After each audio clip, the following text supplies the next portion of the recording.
I'm Bill Davis, 55. Went from washing dishes to owning 15 restaurants. Last month, I gifted my daughter Sarah a $1.2 million house. 7 days later, she called crying about eviction papers. I spent 28 years building Golden Coast restaurants, one grease burn at a time. Double shifts, missed holidays, calloused hands, also Sarah could have opportunities I never had. The house was supposed to be her fresh start. Tampa Bay's most exclusive gated community. 4 bedrooms, pool, the works. But at their housewarming party, something happened that changed everything. Sarah and her husband Jake asked me to leave early, said my blue-collar stories were embarrassing around their business associates, called me an intrusive old man in front of 40 guests. That night, driving home alone, I made a decision. Sometimes love means giving people exactly what they need, even when it's not what they want. And my daughter was about to learn the difference. Let me take you back to where this all started. 1995. I was 27, washing dishes at a family restaurant in Tampa. Minimum wage, no benefits, grease burns on my arms every night. The owner saw something in me, maybe desperation, maybe determination. He promoted me to line cook, then prep manager, then assistant manager. By 2003, I had saved enough to buy my first location. Golden Coast Restaurant Hash 1. Nothing fancy, 32 seats, broken air conditioning, and a fryer that caught fire twice in the first month. But it was mine. Sarah was 6 then. I remember her sitting at table 12, coloring while I counted registers. She'd fall asleep waiting for Daddy to finish work. Every night, same routine. Me carrying her to the car, promising her, someday this will all be worth it. The second location opened when she was 10. Third when she was 14. By the time she graduated high school, Golden Coast had become a Tampa Bay institution. 15 locations, 400 employees. Local newspaper called me from dishwasher to millionaire. I kept that clipping in my wallet for 10 years. Through it all, Sarah was my why. When other kids got store-bought Halloween costumes, Sarah got custom ones. When her friends went to summer camp, Sarah went to Europe. When she wanted to attend private college out of state, $60,000 a year, I never blinked. I had built this empire for her. But somewhere along the way, Sarah stopped seeing the sacrifice, started seeing it as normal. Expected even. The marriage fell apart when she was 23. My ex-wife Karen got the house, half the business value, and most of our shared friends. Sarah got upset with me for breaking up the family. Never mind that Karen had been having an affair for 2 years. Never mind that I caught her. After the divorce, it was just me and Sarah. Well, Sarah and Jake Miller, her boyfriend of 3 years, marketing consultant from Orlando. Nice enough guy, I thought. Polite, ambitious. Called me sir for the first 2 years. Last spring, Jake proposed. Sarah was over the moon. They started looking at houses immediately. Nothing under $1 million, of course. Sarah had expensive taste. Always had. That's when I made the decision. I was 55, tired, ready to step back from the business. I'd built Golden Coast for Sarah, but she was building her own life now. Time to pass on what I'd worked for. I sold the restaurant chain in August. After taxes and Karen's settlement, I walked away with $3.2 million. Not bad for a dishwasher. Sarah and Jake found their dream house in September. West Shore Palms, Tampa's most exclusive gated community. 4 bedrooms, 3 baths, 2-car garage, and a pool that looked like it belonged in a resort. Price tag, $1.2 million. Jake's credit couldn't handle the mortgage. Sarah's teacher salary wouldn't qualify. They were devastated. That's when I stepped in. What if I just bought it for you? I asked over dinner at their favorite restaurant, one of mine, naturally. Sarah's eyes lit up like Christmas morning. Dad, are you serious? Dead serious. Consider it an early inheritance. Jake's handshake was firm, grateful. Sir, I don't know how to thank you. Take care of my daughter. That's thanks enough. 3 weeks later, we closed on the house. I paid cash. $1.2 million wired from my account to theirs. The deed went straight into Sarah's name. Well, mostly. See, my lawyer, Daniel Anderson, sharp guy who'd handled the restaurant sale, suggested something called a reversion clause. Standard protection for large gifts to family members. Think of it as insurance, he explained. If certain conditions aren't met, ownership reverts back to you. Completely legal. Protects your investment. I signed the papers. Sarah signed too, barely glancing at the fine print. Too excited about paint colors and furniture shopping. The housewarming party was scheduled for November 15th. I thought I was about to celebrate my daughter's new beginning. I had no idea I was walking into my own humiliation. November 15th, 6 p.m. I pulled through the gates of West Shore Palms feeling proud. My daughter was living in a community I could never have imagined as a kid. The security guard recognized me from previous visits, waved me through with a smile. The house looked perfect. Sarah had spent weeks getting everything just right. Catered appetizers, professional bartender, valet parking for 40-plus guests. Nothing but the best for my little girl. I brought a housewarming gift, a framed photo of Sarah at 6 years old, sitting at table 12 in my first restaurant. Thought it would be a nice reminder of how far we'd come. Jake met me at the door. Firm handshake, but something felt different. Cooler. Bill, glad you made it. Not sir anymore, just Bill. The party was in full swing. Sarah's college friends, Jake's business associates, neighbors from the community. Everyone drinking wine that cost more than my first car, talking about vacation homes and investment portfolios. I found Sarah in the kitchen directing the caterers. Sweetheart, the place looks incredible. She hugged me, but it was quick, distracted. Thanks, Dad. Hey, can you maybe not mention the restaurant thing too much tonight? Some of Jake's clients are here. I blinked. The restaurant thing? You know what I mean. The dishwasher to owner story. It's just, these people have different backgrounds. I swallowed hard, nodded. Sure, honey, whatever makes you comfortable. But that was just the beginning. An hour into the party, I was talking with a neighbor about Tampa's real estate market. Simple conversation. The guy asked what I did for a living. I recently sold my restaurant business. Golden Coast, maybe you've heard of it? Before I could say another word, Jake appeared at my elbow. Actually, Bill's retired now, keeping busy with hobbies. 28 years of building a business. Hobbies. The neighbor smiled politely and moved on. Jake stayed put, lowering his voice. Bill, can we talk? Privately? He led me to the back patio, away from the guests. Sarah joined us, looking nervous. Dad, we need to discuss some boundaries. Boundaries.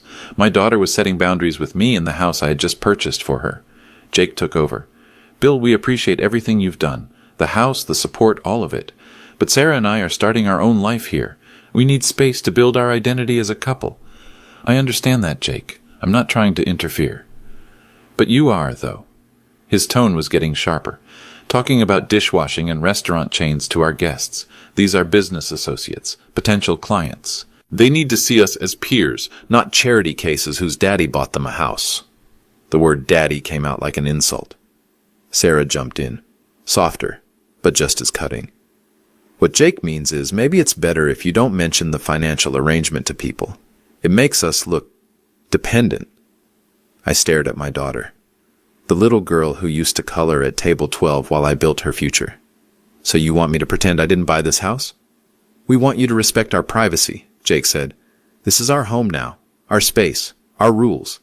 Something cold settled in my chest, but I kept my voice level. I see. And what exactly are these rules? Sarah looked uncomfortable. Jake didn't hesitate. Well, for starters, maybe call before coming over. We're not always available for drop-in visits. Drop-in visits. I had been here exactly 3 times since they moved in. All by invitation.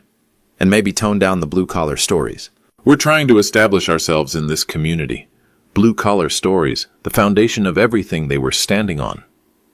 Is there anything else? Jake glanced at Sarah, then back at me. Actually, yes. We're thinking it might be better if you left early tonight. Some important people here and... He didn't finish the sentence. Didn't need to. I wasn't important enough for their important people. You want me to leave my daughter's housewarming party? Dad, Sarah said quietly, maybe it would be better. Just this once. Just this once. I looked around the patio. Through the sliding glass doors, I could see the guests laughing, drinking, celebrating in the house I had paid for with 28 years of grease burns and double shifts. I understand, I said finally. And I did understand. Perfectly. Jake extended his hand for another one of those firm handshakes. Thanks for being cool about this, Bill. We knew you'd get it. I shook his hand, but I didn't leave quietly. Instead, I walked back into the party, found the center of the living room where most of the guests were gathered, raised my voice just enough to be heard over the conversation. Excuse me, everyone. Before I head out, I just wanted to say how proud I am of Sarah and Jake. The room quieted down. Sarah's eyes went wide. Jake stepped forward, but I continued. This house represents everything I worked for as a dishwasher, line cook, and restaurant owner.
28 years of building Golden Coast restaurants one shift at a time. And now my daughter gets to enjoy the fruits of that labor. Complete silence. Sarah, sweetheart, I hope you always remember that this beautiful home came from beautiful work, hard work, honest work. I walked to the front door, turned back one more time. Jake, thanks for the boundaries conversation. Very educational. I left without another word, drove home in complete silence, hands steady on the wheel. But my mind was racing. Because Jake was right about one thing. This was their home now, and homes come with rules. But he'd forgotten something important. I still owned the rule book. That night I sat in my empty condo staring at 3 documents spread across my kitchen table. Sarah's college fund statements. Total, $850,000. Her wedding expenses from last year. Total, $120,000. And the house deed with its innocent-looking reversion clause tucked away on page 7. 28 years of sacrifice laid out in black and white. Let me tell you what those numbers really represent. The college fund started when Sarah was born. $500 a month, every month, for 22 years. Even when Golden Coast was struggling. Even when I had to choose between fixing the restaurant's broken freezer and making that monthly deposit. I chose Sarah's future every time. $500 might not sound like much, but in 1995 it was groceries for a week. It was my car payment. It was the difference between staying home on weekends and working extra shifts to make ends meet. I worked those extra shifts. Sarah never knew her college fund existed until she was 18. Never had to worry about student loans while her friends graduated with 6-figure debt. She waltzed into Florida State University with a full ride courtesy of Dad's overtime hours. The wedding was supposed to be simple. Sarah wanted simple, until she started planning. Dad, we found this amazing venue. It's a little more than we planned, but how much more? Well, the basic package is $30,000, but with flowers, photography, catering upgrade. How much, Sarah? $85,000. I know it sounds like a lot, but it's our special day. I didn't hesitate. Send me the contracts. But $85,000 became $95,000 when she decided on the premium bar package. Then $105,000 for the upgraded photography. Finally, $120,000 when Jake insisted on flying his entire family down from Seattle. Every upgrade, Sarah would call with that same nervous excitement. Dad, I know we're going over budget, but... Every time, I said yes. Know why? Because I remembered my own wedding to Karen. City Hall ceremony. Dinner at Applebee's. Honeymoon weekend in Orlando. Total cost, $1,200. I wanted better for Sarah. Wanted her to have the fairy tale. Even when it meant delaying my own retirement by 2 years. Even when it meant selling my vacation cabin to cover the final costs. Even when Karen called me an idiot for spoiling Sarah. But the real sacrifice wasn't the money. It was the time. 28 years of coming home after Sarah was asleep. 28 years of missing school plays because restaurants don't close for elementary school drama. 28 years of choosing business over birthdays, profit over presents. I told myself it was worth it. That building something lasting was better than being there for every moment. That Sarah would understand when she was older. She understood, all right. She understood that money was always available. That Dad would always say yes. That sacrifice was someone else's job. When Golden Coast's 15th location opened, I was 52 years old. Sarah was 25, fresh out of graduate school, living in a downtown Tampa apartment that cost more than my first house. She came to the grand opening, took selfies with the local news crew, posted on social media about her entrepreneur dad. Got 200 likes and 3 job interviews from people who saw the restaurant coverage. But she left after an hour. Dad, this is great, but I have dinner plans with Jake. Dinner plans. I stayed until 2 a.m., cleaning fryers and counting registers, just like I had for 28 years. Alone. The local newspaper interview came 6 months later. From dishwasher to millionaire, the Bill Davis story. Front page of the business section. They took pictures of me at the original location, standing behind the same counter where I'd started washing dishes. Sarah's reaction when she saw it. Dad, did you have to mention the dishwashing thing? It's kind of embarrassing. Embarrassing. The foundation of everything she owned was embarrassing. That's when I knew I had created a problem. Not intentionally. Out of love. But love without boundaries isn't love. It's enablement. And enablement creates entitlement. And entitlement, I was learning, destroys respect. So when Jake asked for boundaries at their housewarming party, I realized something. He was right. We did need boundaries, just not the ones he was thinking of. I pulled out my phone, scrolled to Daniel Anderson's contact, my lawyer, the man who had structured the house purchase. But first, I called my accountant. Helen, it's Bill. I need you to review Sarah's accounts tomorrow. The college fund, the wedding expenses, everything I've paid for in the last 5 years. Sure, Bill. Any particular reason? I'm thinking about boundaries. What kind of boundaries? The kind that come with consequences. I hung up and dialed Daniel. Daniel, it's Bill Davis. That reversion clause you wrote into Sarah's house deed, how quickly can it be activated? Depends on the triggering conditions. What's the situation? I told him about the party, about being dismissed as an embarrassment, about being asked to leave early so I wouldn't taint their image with my blue-collar background. Daniel was quiet for a long moment. Bill, that reversion clause requires a 72-hour notice period. After that, if the conditions aren't met, ownership transfers back to you immediately. And the conditions? Respectful treatment of the gift giver and acknowledgement of the source of their good fortune. Pretty standard language for family gifts of this magnitude. Pretty standard language. What happens if I activate it? They get 72 hours to correct the behavior. If they don't, the house legally becomes yours again. They'd have to vacate. And if they refuse to leave? Then it becomes a trespassing issue. I stared at the document spread across my table. 28 years of sacrifice. $850,000 in education. $120,000 in wedding expenses. $1.2 million in housing. Nearly $2.2 million invested in a daughter who was embarrassed by the man who earned it. Daniel, send the notice tomorrow morning. Bill, are you sure? This is a big step. Family relationships are built on respect. Without respect, they're just financial arrangements. Okay. I'll have the paperwork ready by 9 a.m. I hung up and looked at Sarah's college graduation photo on my refrigerator. She was wearing a cap and gown that cost more than I made in my first year of washing dishes, smiling like the world owed her everything. Maybe it was time she learned where everything actually came from. I didn't sleep that night. Kept thinking about Sarah at 6 years old, coloring at table 12. How she'd look up when I walked by, smile like I was the most important person in the world. Daddy, when I grow up, I want to work with you. Yeah? What kind of work? I want to make people happy like you do. When did that little girl disappear? When did I become an embarrassment instead of an inspiration? 5 a.m. came early.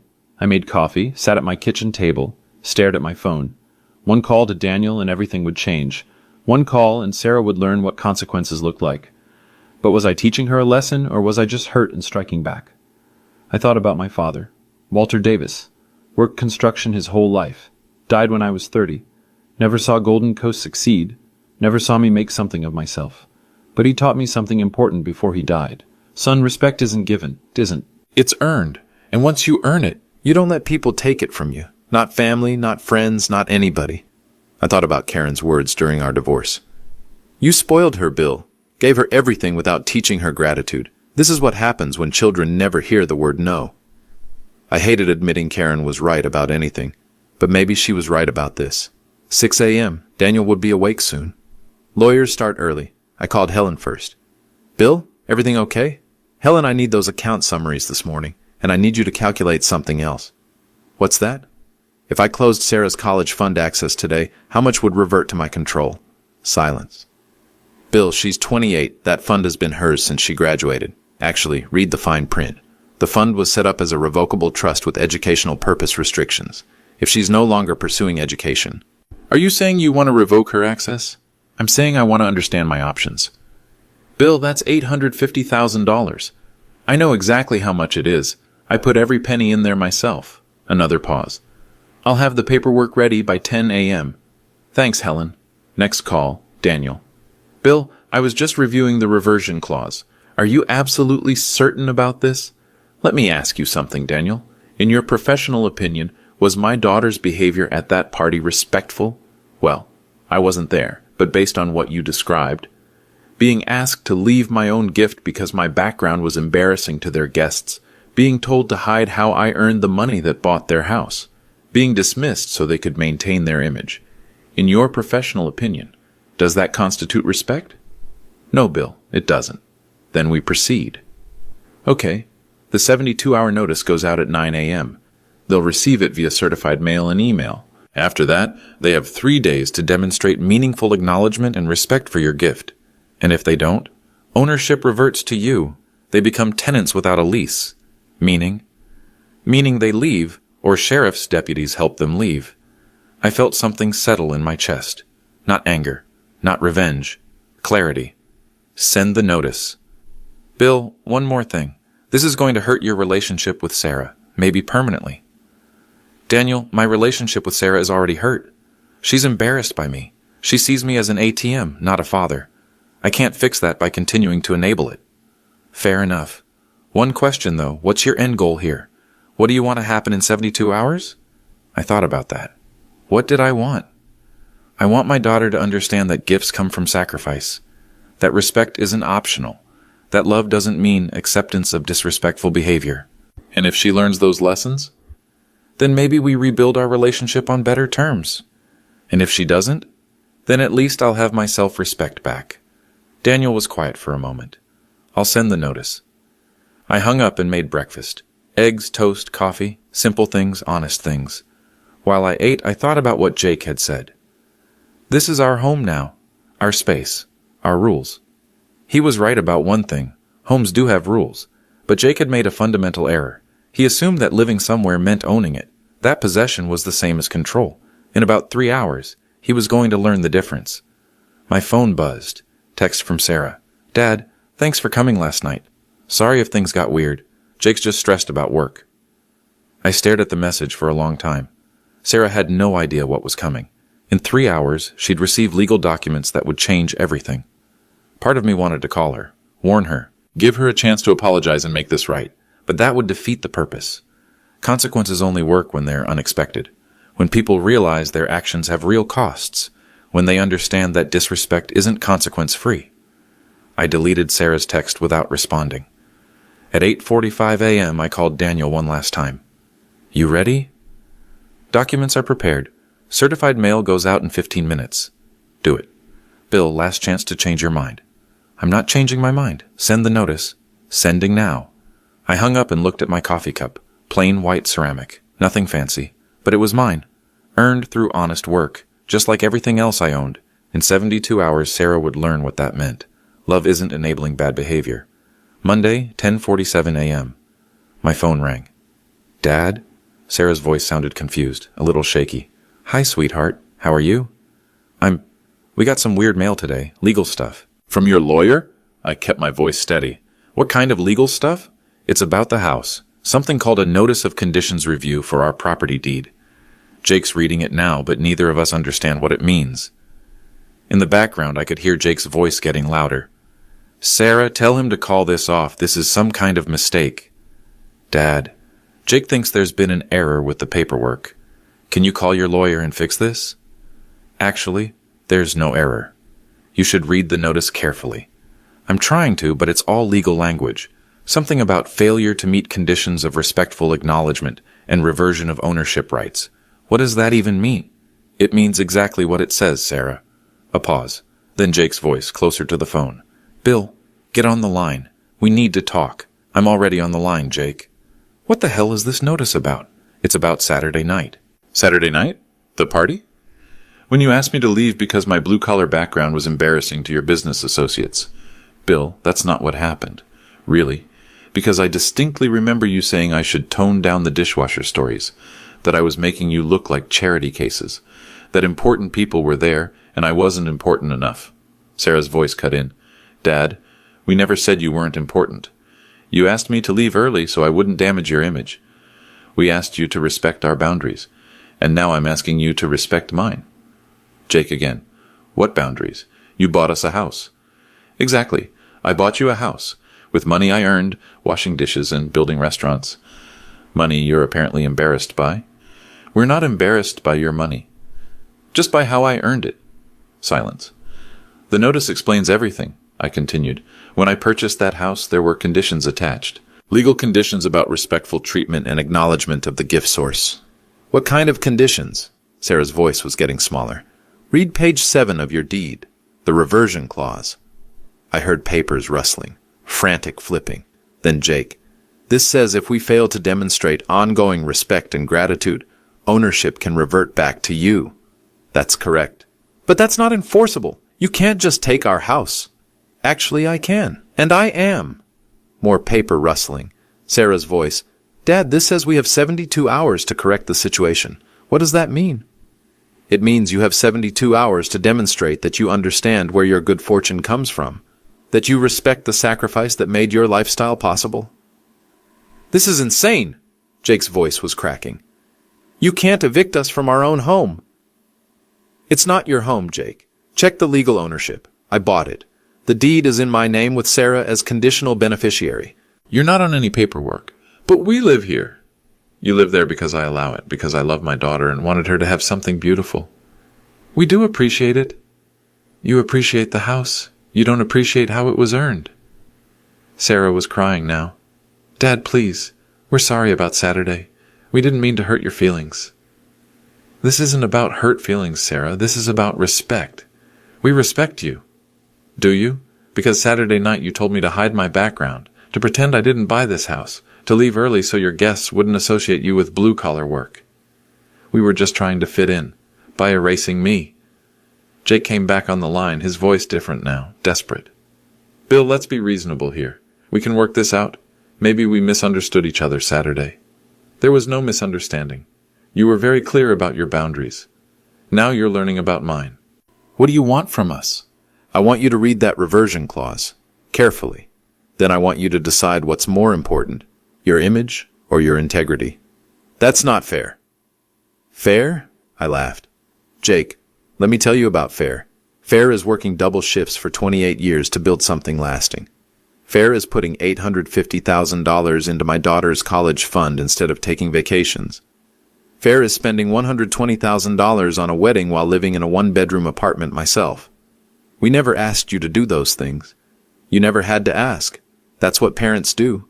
We sacrifice for our children's future. And we're grateful. Grateful enough to publicly acknowledge it? Grateful enough to let your business associates know that your success comes from family support? Grateful enough to be proud of where your money came from instead of embarrassed by it? Silence. The notice gives you 72 hours, I continued. That's 3 days to figure out what kind of people you want to be. And if we don't meet your conditions, then you pack up and leave. The house reverts to me. You'd really kick out your own daughter? I'd really teach my daughter the value of respect. Sarah's voice, barely a whisper. Daddy, please don't do this. That word hit me hard. Daddy. She hadn't called me daddy in years. But I couldn't let emotion override principle. Sarah, I love you more than life itself. But love without respect isn't sustainable. I won't be taken for granted anymore. We don't take you for granted. Saturday night says otherwise. That was Jake's idea. I didn't want you to leave. Jake exploded. Don't throw me under the bus, Sarah. You agreed with everything I said. I was trying to support my husband by disrespecting your father. And there it was, the truth. Sarah had chosen Jake's ego over my dignity. The 72-hour period started when you received this notice, I said calmly. Timer's running. What exactly do we need to do? Read the conditions. They're spelled out clearly. Bill, this is extortion. No, Jake. Extortion is illegal. This is legal consequence for disrespectful behavior. Our friends will find out about this. The same friends you didn't want to know I bought your house? Another pause. 71 hours and counting, I said. Dad, wait. I hung up. My hands were steady. My conscience was clear. For the first time in years, I felt like I was being the father Sarah needed, not the father she wanted. Love isn't enabling bad behavior. Sometimes the greatest gift you can give someone is consequences. My phone immediately rang again. I turned it off. They had 71 hours to figure out what mattered more, their pride or their home. I had all the time in the world. Tuesday, 2:15 p.m. I was grocery shopping when they found me. Publix on Dale Mabry, produce section. I was picking out tomatoes when I heard Sarah's voice behind me. Dad? I turned around. She looked terrible. Red eyes, no makeup, hair pulled back in a messy ponytail. Jake stood behind her, hands in his pockets, looking like he wanted to be anywhere else. Sarah, Jake. I nodded and went back to the tomatoes. Dad, we need to talk. We talked yesterday. Please, 5 minutes. I looked at my watch. You have about 47 hours left. How's that coming along? Jake stepped forward. Bill, this has gone far enough. You're punishing us for one misunderstanding. Misunderstanding? I picked up a tomato, tested its firmness. Which part was misunderstood? When you called my background embarrassing? When you asked me to hide how I earned your house money? When you told me to leave early so I wouldn't damage your image? We never said embarrassing. You said I needed to tone down the blue-collar stories around your business associates. What would you call that? Sarah jumped in. Dad, we were nervous. It was our first big party in the new house. We wanted everything to be perfect. And I was imperfect. That's not what we meant. Then what did you mean, Sarah? She struggled for words. Jake filled the silence. Look, maybe we could have handled it better, but this nuclear option, over one conversation that revealed how you really see me. That's not true. I put the tomato back, faced them directly. Jake, answer me honestly. Are you embarrassed that your father-in-law used to wash dishes? It's not about embarrassment. Yes or no. It's complicated. It's not complicated. It's a simple question. Are you embarrassed by how I earned the money that bought your house? Jake looked at Sarah. Sarah looked at the floor. See, that hesitation right there? That's your answer. Dad, it's not about being embarrassed. It's about context. What context? These people we're trying to build relationships with. They come from different backgrounds. Old money families, established business connections. When you talk about washing dishes and working your way up, it highlights that we're new to this. New to what? This level of success, this community. I stared at my daughter. So you want to pretend you were born into wealth. We want to fit in. By lying about who you are. By managing our image. Same thing. Jake tried a different approach. Bill, in my line of work, perception matters. If clients think I need family money to maintain my lifestyle, you do need family money. This entire lifestyle is family money. But they don't need to know that. Why not? Because it makes me look dependent. You are dependent. Jake's face flushed red. I earn my own living. Your own living doesn't cover a $1.2 million house. We would have figured something out. Really? With your credit score? Sarah's eyes widened. Dad, how do you know about Jake's credit score? Because I had him investigated before I agreed to buy you a house. You what? Due diligence, Sarah. I don't hand out $1-million gifts without understanding the situation. Jake went pale. What kind of investigation? Credit report, background check, financial history. That's invasion of privacy. That's protection of my investment. What did you find? Sarah asked quietly. I looked at Jake. You want to tell her, or should I? Tell me what? Jake's shoulders sagged. Sarah, there are some things I haven't mentioned about my finances. What things? Credit card debt, from before we met, and some from after. How much debt? Jake couldn't meet her eyes. About $85,000. Sarah staggered backward. $85,000? It's under control. I have a payment plan. You told me you had savings. I do have savings, just not as much as I said.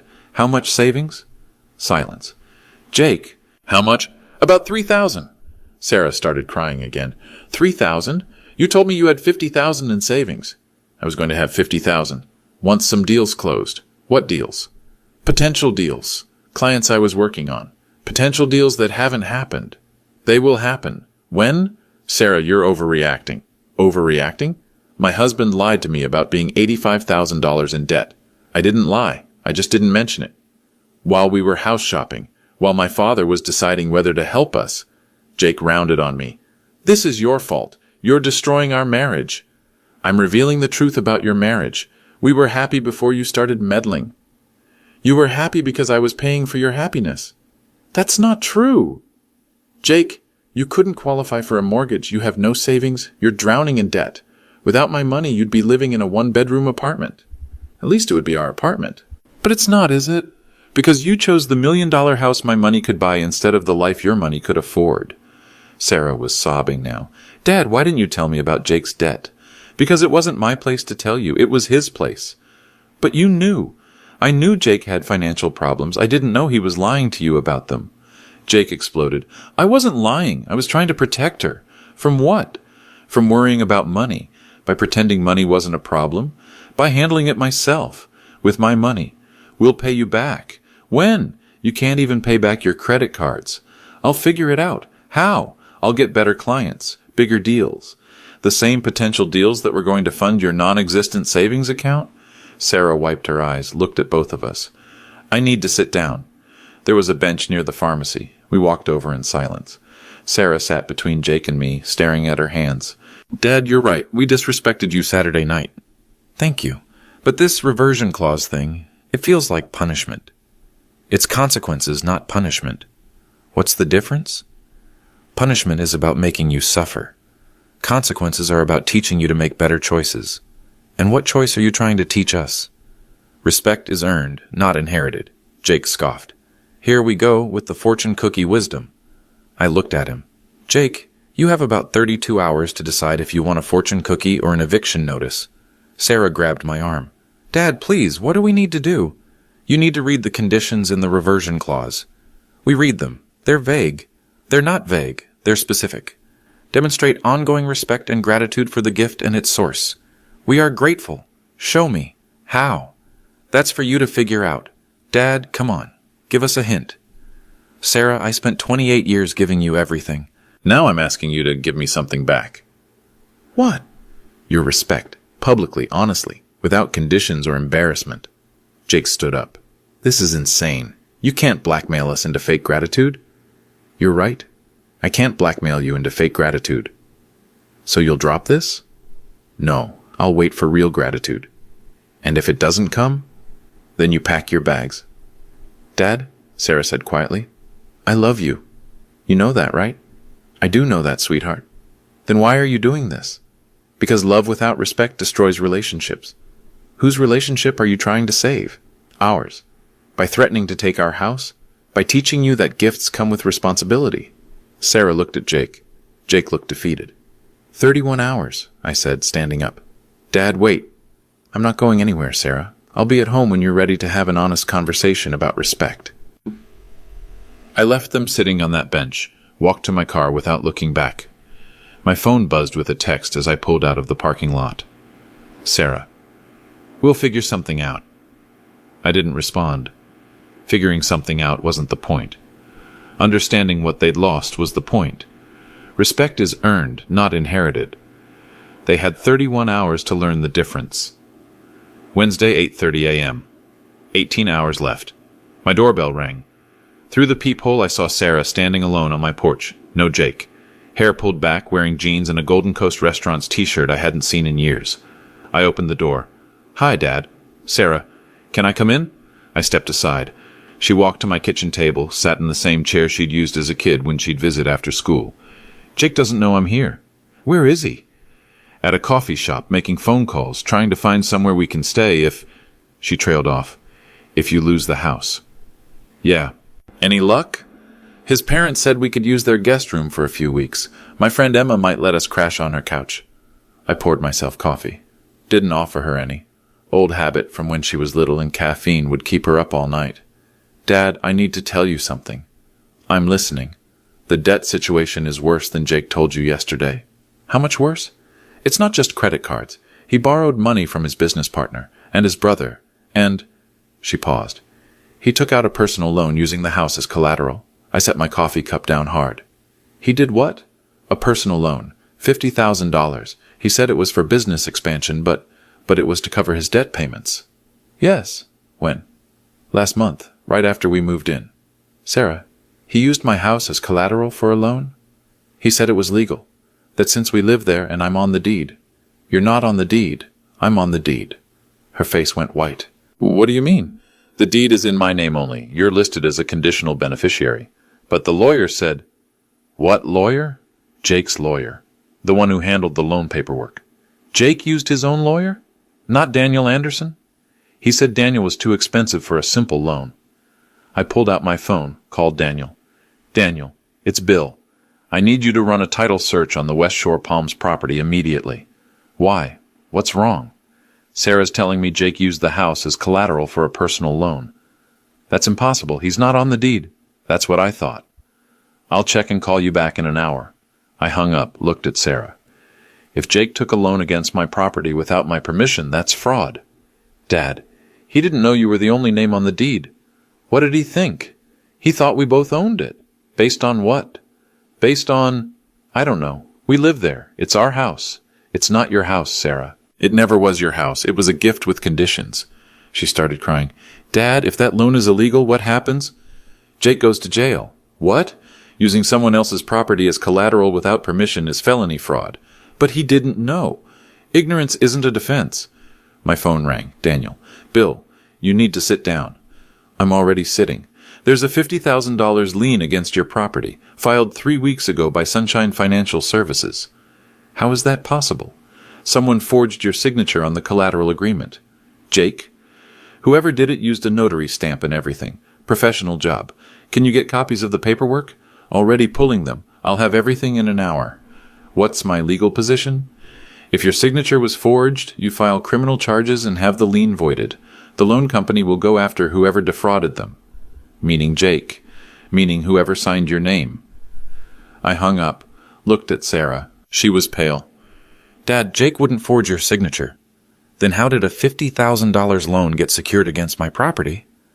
Maybe there was a mistake in the paperwork. A mistake that involves my forged signature? You don't know it was forged. Sarah, I never signed anything for Sunshine Financial Services. Maybe you forgot?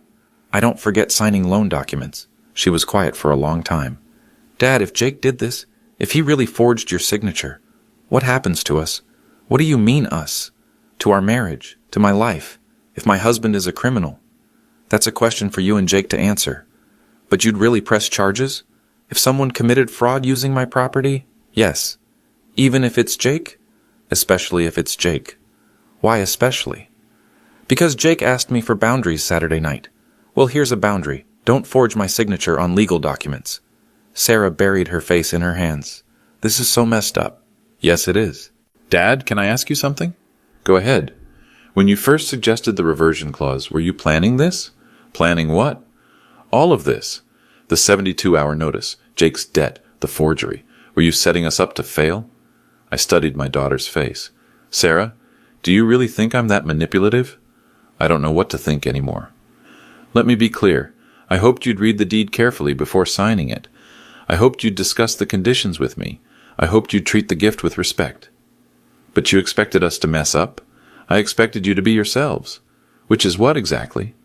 Entitled, ungrateful, careless with other people's sacrifices. That hurt her. I could see it in her eyes. Dad, that's not fair. Isn't it?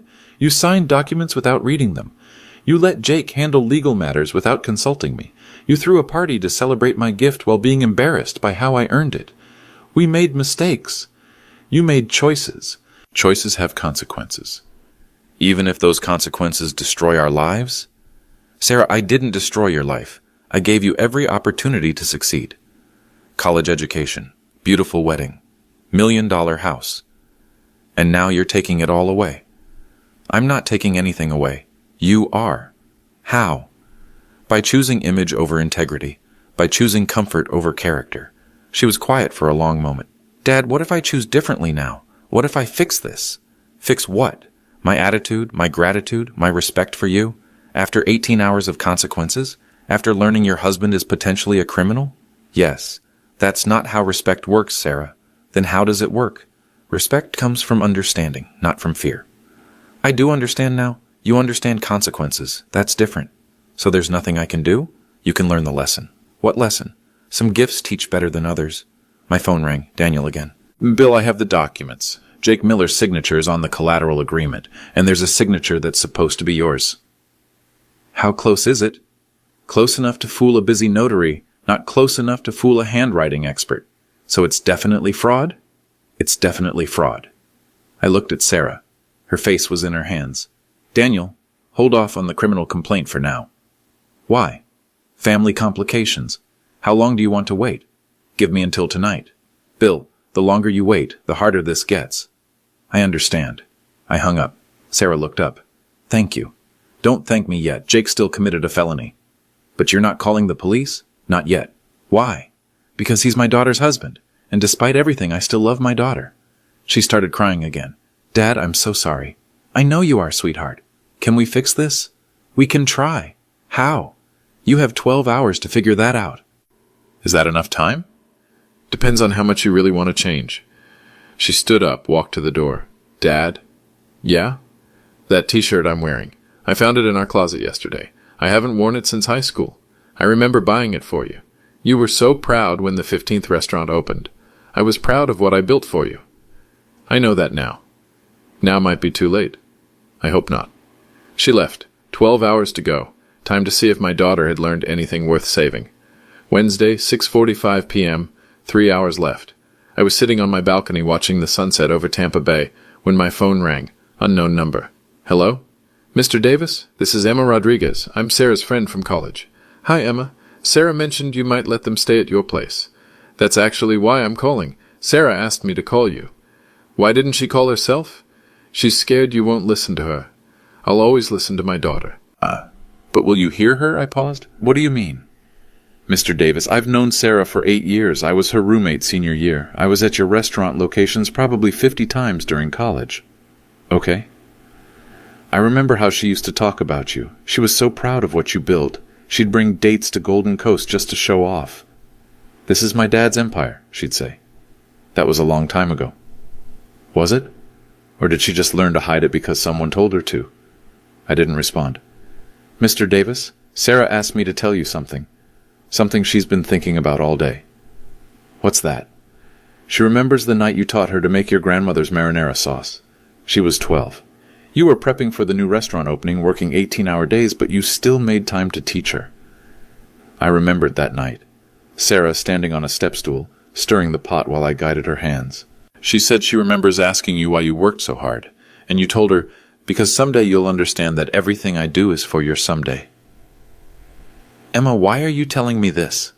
Because she understands now, and she's terrified it's too late. It's not too late for understanding. It might be too late for the house. She doesn't care about the house. She doesn't? She cares about you, about your relationship, about proving she's worthy of the sacrifice you made. Where is she now? At the house with Jake. They're having what she called the hardest conversation of our marriage. About what? About who they want to be. About what kind of people accept gifts they're ashamed of. And Jake? Jake's learning some hard truths about himself. Such as that his pride cost him his integrity, that his fear of being seen as dependent made him actually dependent on lies. He still committed fraud, Emma. Sarah knows. She also knows you could have called the police this morning. Why didn't I? Because despite everything, you still believe in second chances. Do I? Don't you? I thought about that. What does Sarah want from me? She wants a chance to show you she remembers who she is, who you raised her to be. And how does she plan to do that? I don't know. She wouldn't tell me. She said it had to come from her heart, not from a script. 2 hours and 15 minutes left. She knows. Emma, can I ask you something? Sure. In your opinion, is Sarah's change of heart genuine, or is it fear of consequences? Emma was quiet for a moment. Mr. Davis, have you ever made a mistake that took you years to understand? Yes. And when you finally understood it, was the understanding less real because it took so long? No. Sarah's been confused about who she is for a while now. Money and lifestyle and fitting in, it's complicated when you're young. But confusion isn't the same as corruption. What's the difference? Confused people can find their way back. Corrupt people choose not to look. And which one is Sarah? She's been looking for 3 days straight. What has she found? That the little girl who was proud of her dad never really went away. She just got buried under other people's expectations. Jake's expectations. Partly, but also her own. Sarah wanted to be someone she thought was better than who she actually is. And now? Now she's remembering that who she actually is was pretty great to begin with. I looked at my watch. 7:30 p.m. Emma, thank you for calling. Will you give her a chance? I've always given her chances. Will you give her one more? I guess we'll find out in 2 hours. Mr. Davis? Yeah? Whatever happens tonight, she loves you. She's always loved you. I know that. Do you? Because sometimes love gets lost in the noise of everything else. Sometimes respect gets lost too. Sometimes it just needs to be found again. I hung up and watched the last of the sunset disappear behind the water. 2 hours. Time to see if my daughter had found what she was looking for, or if I had lost her forever. Wednesday, 10 p.m. Deadline. My doorbell rang at exactly 10 o'clock. Sarah stood on my porch, alone again.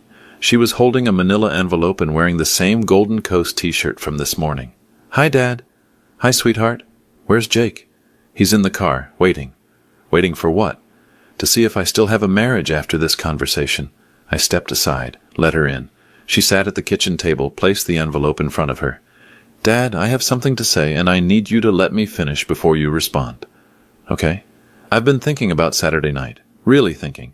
Not about the consequences or the house or any of that. About what actually happened. She took a breath. You came to celebrate with us? To see your daughter happy in the house you bought her, and instead of welcoming you, instead of thanking you, instead of being proud of where we came from, we made you feel ashamed. Sarah, please, let me finish. I nodded. We made you feel like your background was something to hide, like your sacrifice was embarrassing, like your presence was a liability. Her voice cracked. Dad, I'm not sorry because I might lose the house. I'm sorry because I lost sight of who you are, who I am, who we are as a family. She opened the envelope, pulled out several documents. Jake and I spent today making some decisions, hard decisions, the kind that matter. She slid the first document across the table. This is Jake's resignation letter from his current job. He's taking a position with a small firm that pays 40% less, but it's honest work that doesn't require him to pretend he's something he's not. Second document. This is a payment plan for his debt. Full disclosure, complete transparency. It'll take 4 years to pay off, but he's committed to doing it without borrowing any more money. Third document. This is a confession letter about the forged signature. Jake wrote it himself. He's prepared to face whatever legal consequences come from what he did. Fourth document. And this is a deed transfer form. We're signing the house back to you, completely. No conditions, no strings, no reversion clauses.